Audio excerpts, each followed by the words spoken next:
Welcome back to a comedy podcast brought to you by me, stand-up comedian Lovdev Bar Pager. I delve into Reddit, I cover random topics. There's a new one, I know. Make sure you listen to it. This is episode 169, Kevin Carpet.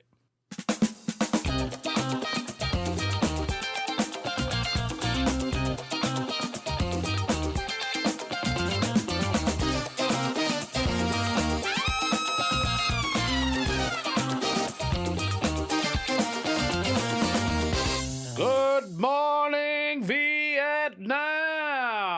I don't know why I said good morning. It's still good morning at the time of me recording this podcast.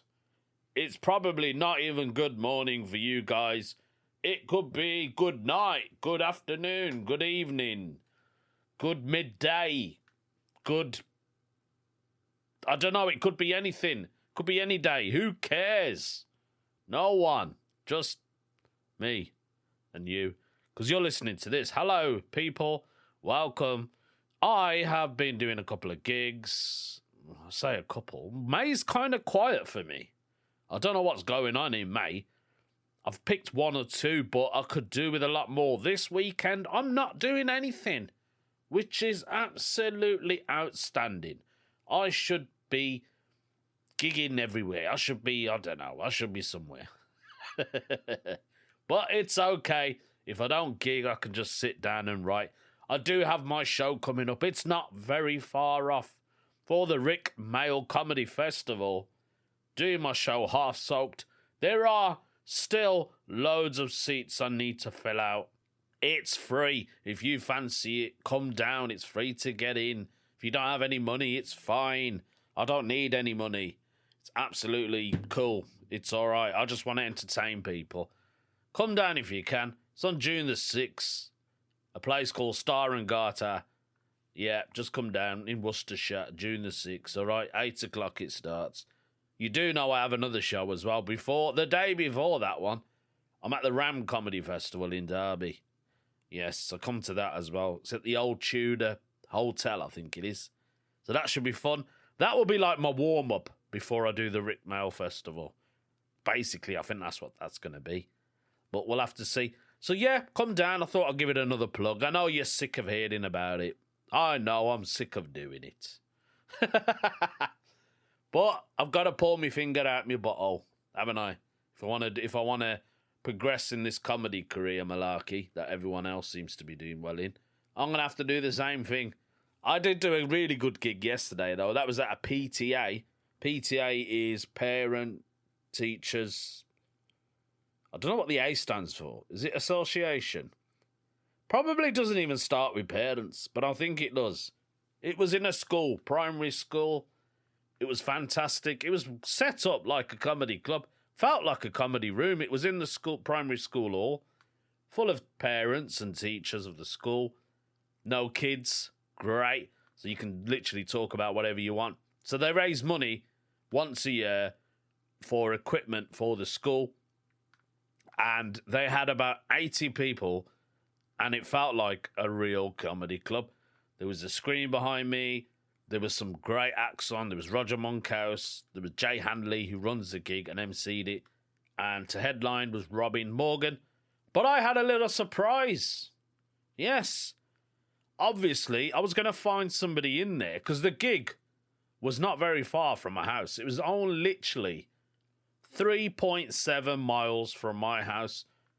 That is absolutely amazing. 3.7 miles. It took me 14 minutes to get there. There's nothing like doing a gig round the corner from your house. I thought, I'm just going to stay and watch the whole show. I don't have that far to drive. It's fantastic. I don't usually stay. Unless I haven't seen the headliner before, I'll probably stay, but I usually just shoot off. But it was nice just to chill, watch the other acts. It was such a great lineup. I think it was probably the best one they've had, apparently. So this was the third one. They all enjoyed it. I had some great feedback, which was nice. And I met one of my best mates' sister there and her husband, and that was a real shocker because they don't even live in that area. They live in a different area. They don't even live in Birmingham. So I was very surprised to see them. And I didn't know that my mate's sister actually works in that school. So that was fantastic. So it's nice to see a familiar face, and they've never seen me, and I think they enjoyed it. It was great. Honestly, it was fantastic. So I thought I'm going to do a new forum. I remembered, I saw it and I thought, I forgot to do this. Because I saw it on Reddit. As you all know, I use Reddit to do most of my content. This forum is called Paranormal. Yeah, why not? You know what you guys know. I love a bit of paranormal stuff. So I thought, yeah, let's do a paranormal. I have created an intro for it. It is me talking. I shouldn't really mention that, but who cares? So why not play it? You're probably going to hate it. I will probably change it on the next podcast. Here is the paranormal thing, whatever you want to call it. This is paranormal, where first-hand paranormal experiences are discussed. Paranormal experiences, where first-hand paranormal experiences are discussed. If you didn't hear, that's what I literally said. This one has been posted by Bones Party. Bones Aparte. I think it's Bones Aparte. Bones Aparte said he had a very paranormal experience. I don't know whether to believe this or not, but I'll let you guys judge it. He's saying that I once met a talking rat. He met a talking rat. Has anyone ever met a talking rat? That is bizarre.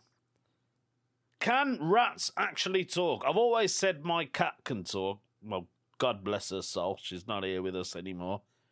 But she generally I thought she could talk, man. Not like having a conversation, do you know what I mean? She'll just keep meowing back. But she used to go, "Mom, Mom," which sounded like Mom. So who knows? Maybe she was trying to say Mom. I've seen videos of cats talking. Anyway, let's get back to this question or this guy's paranormal experience. So he is saying he met a talking rat. His name was Azelman. Azelman even told the guy his name. "Hello, I'm the rat." I don't know how rats sound, to be honest. "My name's Azelman." That's nice. What a nice name for a rat. He's saying he's been wondering about it for 15 years. He's been thinking about it for 15 years. So he starts his post with, let's delve deeper into this story. He says, "Hello, folks. Hiya, mate. I know this is going to sound ridiculous. Well, I've read the title, and I'll be honest, it does sound a bit crazy. But I am serious, and I've wondered about it for the past 15 years. This happened in Lower Michigan, right after I graduated from high school. I was still living at home with my parents, sharing a bedroom in the basement with my younger brother. Our was the only bedroom down there. Everyone else slept upstairs. You unlucky guys. I bet you didn't even have a window down there. On the night in question, nothing felt out of the ordinary. I wasn't sick, stressed, drinking, or on anything. I just went to bed like normal. I woke up in the middle of the night and saw sitting at the foot of my bed a giant rat with glowing red eyes. It was big, maybe 2 feet tall, and seemed like it'd been waiting for me to notice it.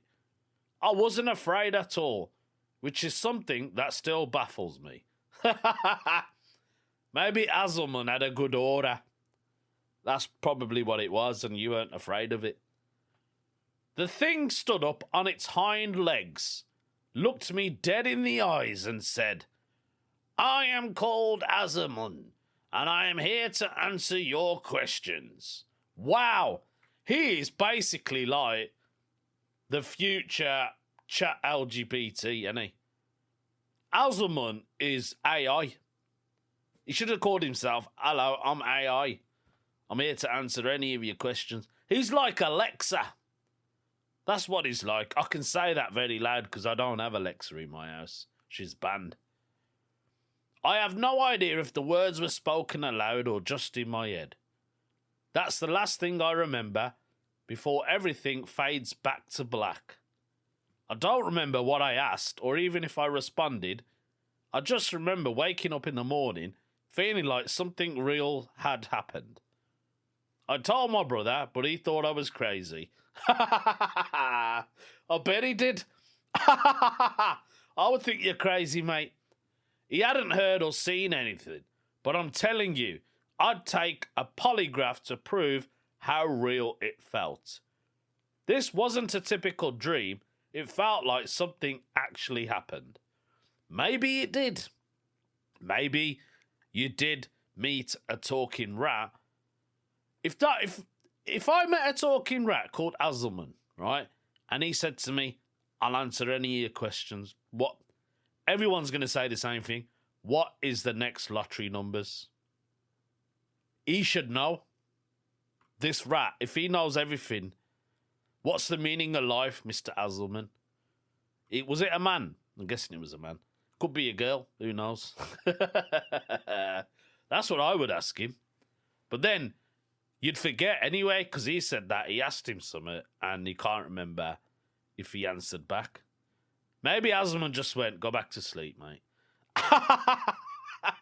Maybe that's what happens. I don't know. So this guy, Bones Apartheid, is actually saying, what haunts me to this day is everything I don't remember. Why I wasn't scared? Did I ask it anything? Did it tell me something important? It probably did, mate. Did I just roll over and go back to sleep? I wish I knew, he's saying. Now he's asking, has anyone ever had a similar experience? I don't know. Have I told you about me mother-in-law's funeral? I saw this cat. Have I told you guys? I can't see. Now even I can't remember. Now I didn't meet a talking cat. I just saw this cat. Obviously you guys know I lost a cat. And then I saw this one. It was black. It was a beautiful looking cat. I think it was a boy.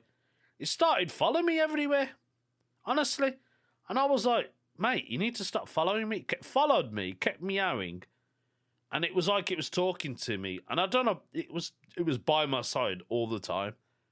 And I said, "Mate, you better move, man. Do not make me want to take you home." I don't want to take you home. I was tempted to take him home. But I have never had an experience where an animal is talking back to me. If I do, I will let you guys know.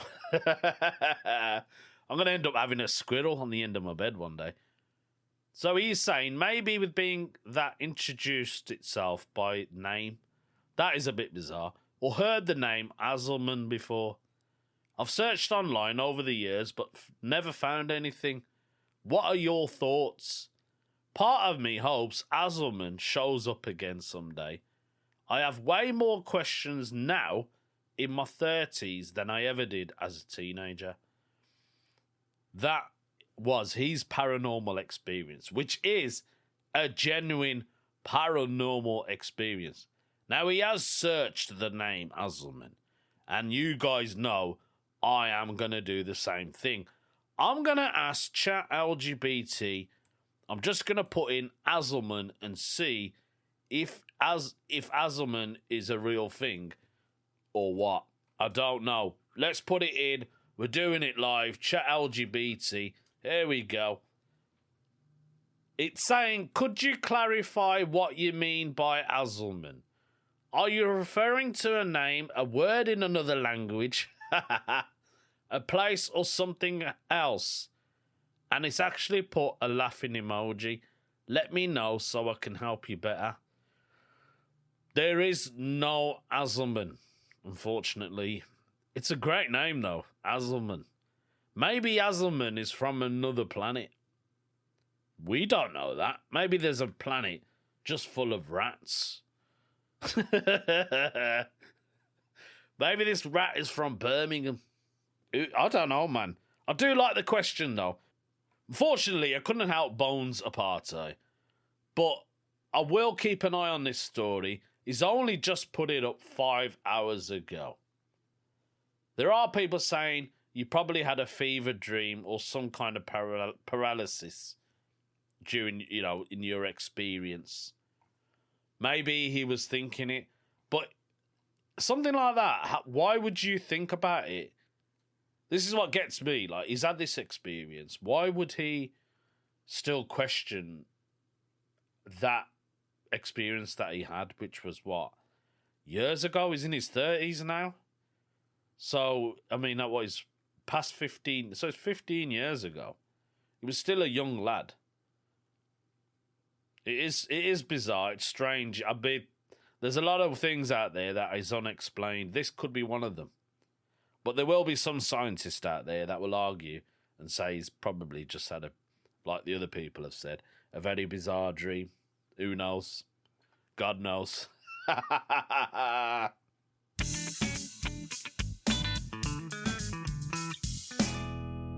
actually enjoyed that. That was my very first paranormal explanation thing that I've covered. Never done a paranormal one. You guys know I like doing other stuff, but yeah, we'll see how it feels. If you enjoyed that and you want to hear more of these paranormal kind of posts, then do let me know. We'll see what we can do. I will contact Bones Apartheid and tell him about this podcast. Maybe he will get back to me and we can discuss a lot more about it. I'm not saying I'm not a believer, but the world is crazy out there. It's actually so crazy, even for us comedians. Do you know it's hard being a comedian? Not just trying to entertain people, but actually getting paid for the job that you do. Those of you who are not comedians will not believe this, but it can take weeks, months, a year. It could take up to 12 months just to get paid by somebody. And it's very annoying. I'm not going to lie. I like to tell true things about stuff. I don't lie. I don't lie at all. Do I lie? No, I don't lie. I'm a very honest person. I've always have been, and I don't know, man. I don't know whether promoters feel like they're not going to pay. Not all promoters, by the way. There's a handful. Why does it take them so long? And the communication is the worst point of it. If you're a promoter and you pay your acts on time, or you communicate about paying them, that means a lot to us. If you're a promoter who doesn't, you need to stop doing it, mate. You need to start emailing people or messaging them, text them. You've got their number. Just say, look, payments are a bit late. I'm behind, money's kind of... I'll understand. But when someone says, oh, yeah, I'll pay you, and then you're waiting and you haven't been paid, that's the most annoying part. I'm not going to mention names, but there's one or two people I've messaged asking for my money, and then it just seems to take ages. It's honestly, you think comedians get paid on time? We never do. Never do. If I was a plumber and I came and fixed your pipes, you'd pay me straight away, won't you? I'll send you an invoice, you'll pay it. A comedian comes to your house, we don't generally, but it does happen. We do a bit of comedy, entertain your guests. You expect payment straight away. I don't get it. Honestly, do not get it. But yeah, I don't know why I mentioned that, but I felt like it needed to be said.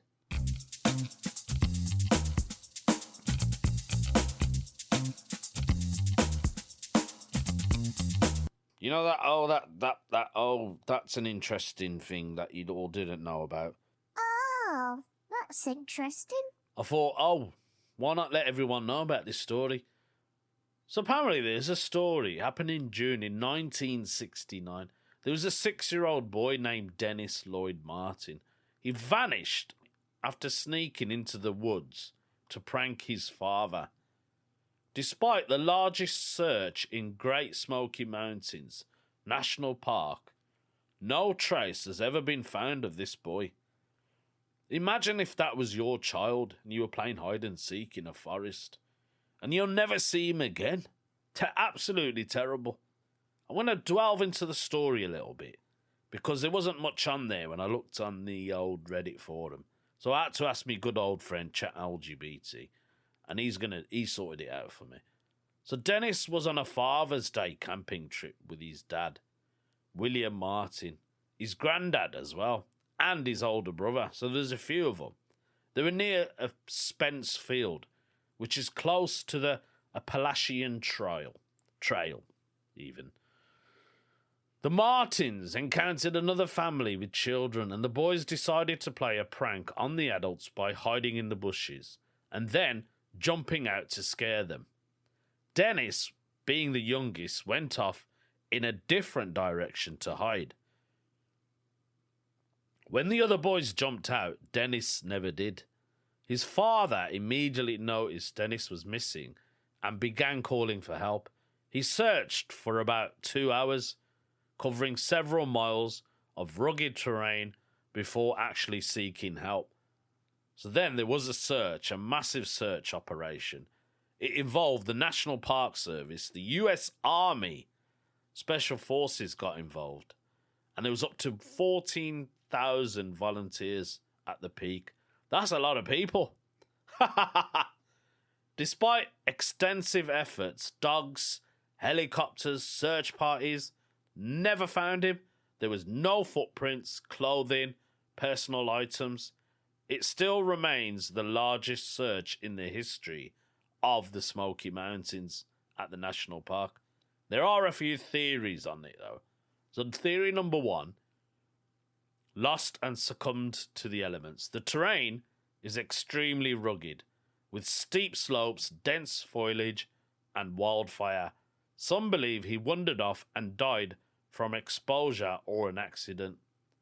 Another one is possibly an animal to attack, but it's debated. Bears and wildcats and other predators inhabit the area, though no remains were found. Was it an abduction? A separate hiker claimed he heard a sickening scream and later saw a rough-looking man carrying something on his shoulder several miles away.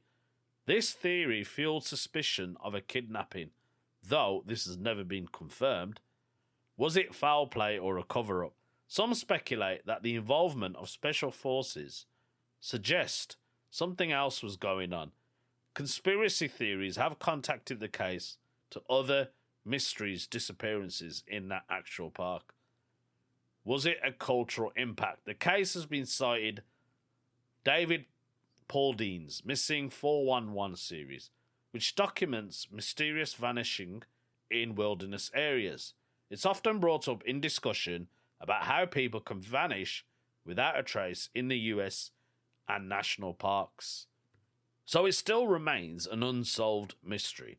To this day, no evidence has surfaced to explain what happened to Dennis Martin.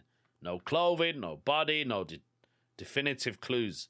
The case remains one of the most chilling missing child cases in American history. A blend of tragedy, mystery, and unanswered questions.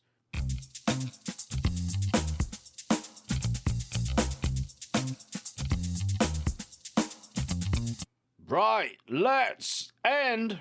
We're not going to end. No, we're not ending. We're not ending the podcast. I was going to do a confession.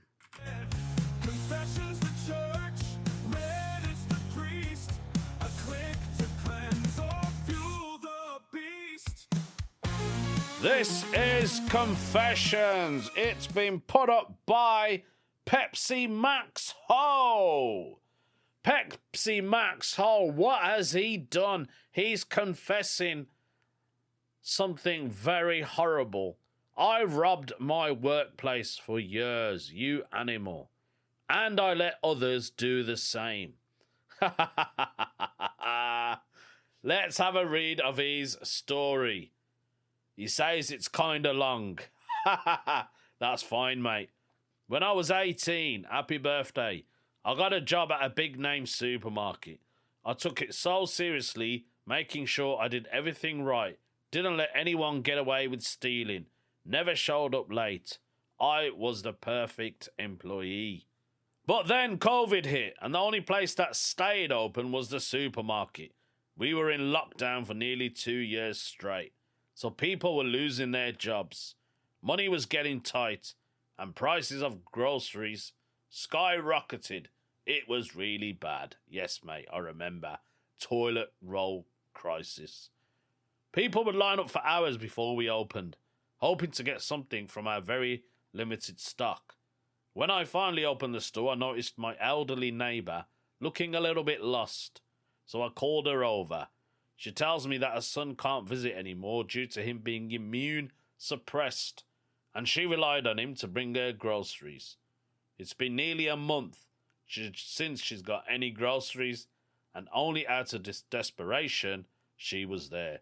She had PSTD and can't be around lots of noise, but despite she was here, by midday our shelves were completely bare.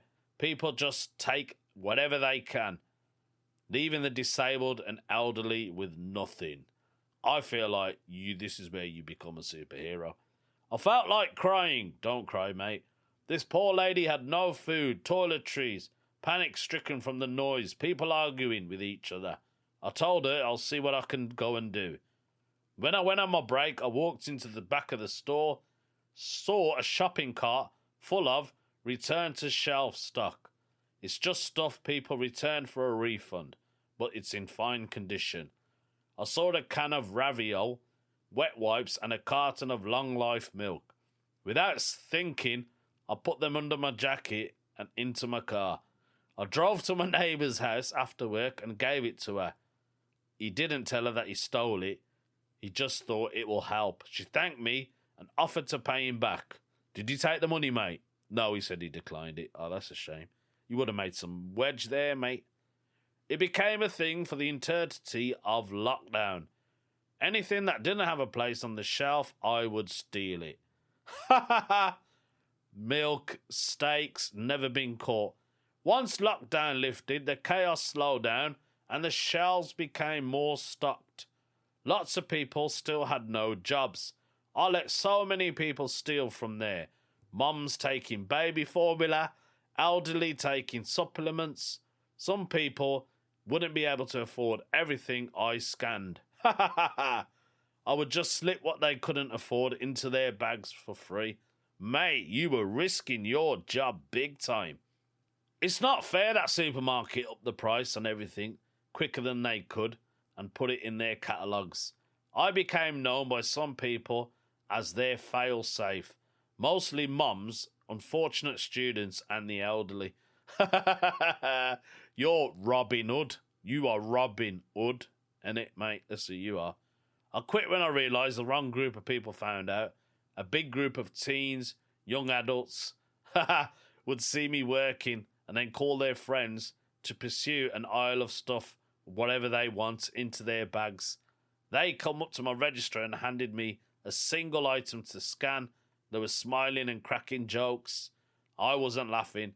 They didn't even try to hide all of the things they were stealing.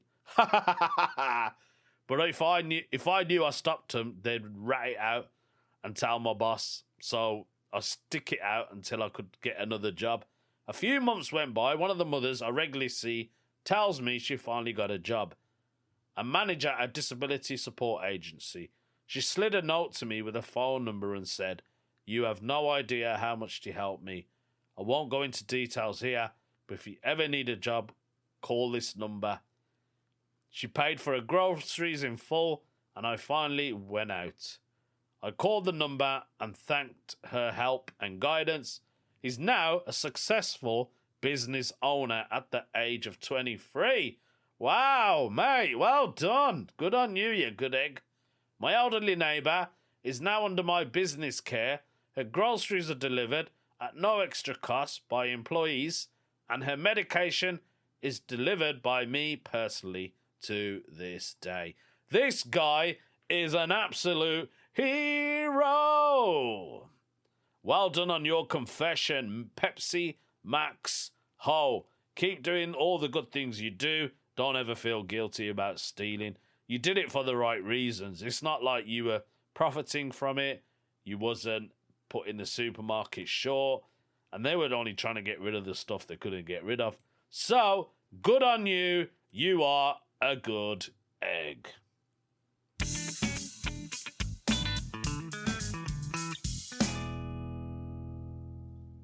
It's time to end the podcast with today's weird news story.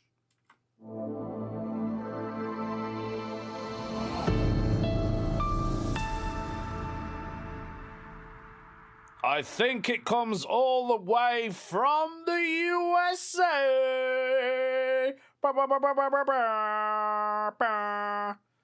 Yes, I think it does. The title of today's weird news story is Weird Street Act That Has Been Horrifying a Major City Since the 80s. What? There's something deeply unsettling about walking down the street and realizing the path you just stepped on is breathing. What? But in New York, a city where nothing shocks anyone anymore, a street performance artist named Kevin Carpet, shout out to Kevin Carpet, has raised eyebrows for forcing people to do exactly that. His art, undetermined. His medium, carpet. It goes something like this. Wrapping himself in a carpet and lying motionless in public spaces, inviting strangers to walk on him. You what, mate? Some think it's art, some think it's a prank, others think it's incredibly creepy. It probably is. I want to know what position he's lying in. Is he lying face up? So he's just like a dead body. I don't know why I said dead body. And he gets people to walk over a certain part of his body part. And he's getting a thrill out of it. New York's a big city. Imagine how many people are walking over him. He's probably getting a little thrill out of it. And a carpet, once it's made a mess, it's just easy to clean, isn't it? Just get your Vax machine out, give it a good carpet wash. No one bothers. Kevin is no stranger to attention, apparently. He has been in the human carpet business since the 80s. What? Since the 80s he's been doing this. But his most recent exhibition has reunited NYC's oldest debate. Is Kevin Carpet just a plain old weirdo? He probably is, mate. There's a clip that's been posted on social media. It's gathered 3.5 million views. Many branded it perverted and sick, which is exactly what I thought. Kevin can be seen lying on the floor in broad daylight while unassuming pedestrians jump over or step on him. He can be heard saying, "Ow," as a couple walk over him. Ha ha ha! The woman filming the video is a local Taylor Perry. Shout out to the local Taylor Perry. Reveals that Kevin has been going around for years with his carpet, typically in the party scene. I was right. I was right. He's getting a thrill out of it. He's loving it. Oh my God, this guy's clearly a pervert. Or a percarvert. I tried to do a pun, it never worked. What I don't love about this is that it's not consensual at all. Because nobody knows there's a person in there. She states on the TikTok video, "It's alarming. Someone could trip if it's a sexual desire or a fetish. It should be disclosed to all parties," she adds. Miss Pear can be heard warning two men who look hesitant to approach the carpet. "There's a person in there," she says. "Is it like an art thing?" said one man. "No, they just like to be carpets and not tell people about it," she said. Viewers were left divided over the scene, some even dubbing Kevin as a clubbing royalty. He's New York's clubbing royalty. That's Kevin the Carpet. I used to go dancing in the Queens 10 years ago. He was in the scene. It's amazing he's still around, said one person. That's just Kevin Carpet, says another unfazed person. One viewer came to staunch defense of Kevin, saying, I actually find it pretty messed up that you're subjecting him to online criticism. Mind your own business. Others were not so willing to brush the situation under the carpet. Whee! This news channel has done its own pun. Beat me to it. Well, he was getting a good beating as well, wasn't he? Kevin. Kevin the Carpet. This isn't even funny. This is generally strange, says one person. I'm so sick of perverted people. Ha ha ha ha. So in an interview in 2022, Kevin insisted his pastime was not a fetish. For me, I don't get off on it, he was saying. It's a Zen type state. I'm feeling the people hearing what they're talking about. I'm looking down at everyone hanging out and I just phase out of being a person. In 2008, there was an interview with Lady Gaga. She raved about having one of those parties, right? There was a lot of people hanging out, getting drunk, having a good time. I bet there was. There was a guy wrapped in a carpet underneath her bar. It's probably Kevin the Carpet. She must have invited him. Edit. That is friggin' hilarious. Well, I'm just going to say that is today's podcast. If you enjoyed it, give it a share, give it a like, put 5 stars on it. If you hated it, that's fine. Go find another podcast. Otherwise, I'll speak to you next week. Ta-da!